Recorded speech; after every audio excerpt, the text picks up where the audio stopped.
வைங்க வைங்க வைங்க வைங்க வைங்க.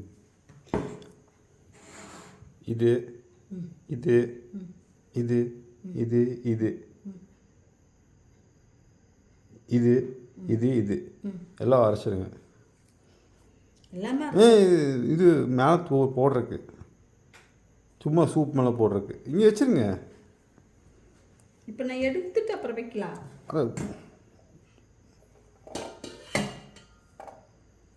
உப்பு அரைச்சிருங்க சார், எல்லாம் போட்டு அரைச்சிருங்க. உப்பெல்லாம் எல்லாத்தையும் போட்டு அரைச்சா தான் உனக்கு மசாலா அதுக்குள்ளே ஊற்றுறது தான்.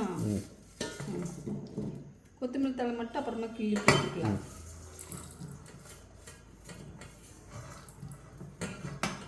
இஞ்சியும் தக்காளியும் அரைஞ்சி போடலாம், இல்லைன்னா மிக்ஸி சவுண்டு.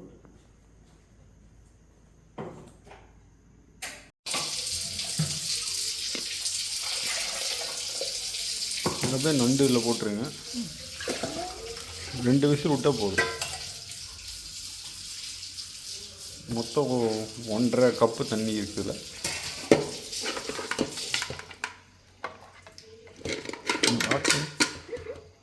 காட்டுங்க. இது போட்டு எடுத்து சிரிக்குது நண்டு. ஆமாம், உன்னை பார்த்து ஏன் ஓடுவையா பார்த்தியா? நான் கடைசியாக போடுங்க. அது கடைசியாக போட்டால் மேலே தான் முதங்கு. அதுக்கு தான் இதெல்லாம் வெயிட்டானதை கீழே போட்டால் வெயிட்டு அப்படியே ஊற்றிடுங்க அந்த தண்ணி உள்ளே. ஏன் நண்டு தண்ணி தானே? நண்டு தண்ணி தான். கடலில் இருக்க நண்டு தண்ணி ஊற்றுங்க அதில்.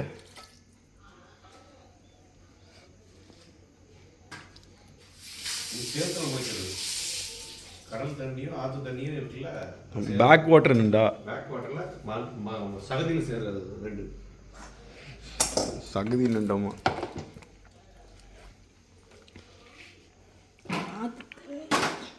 ஆறு கடலில் சேர்ற இடத்துலேருந்து வர்ற நண்டு.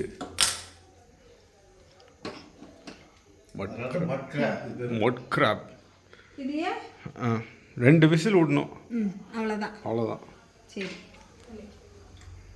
குழம்பு தாளிச்சு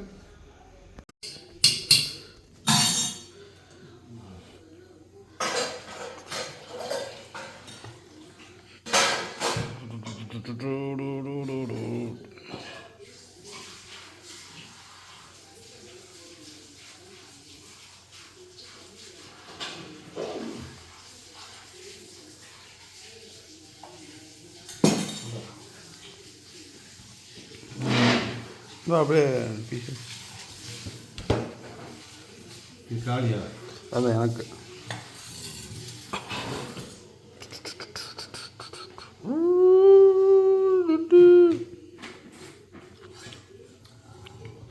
இப்போ எடுத்து வரேன்.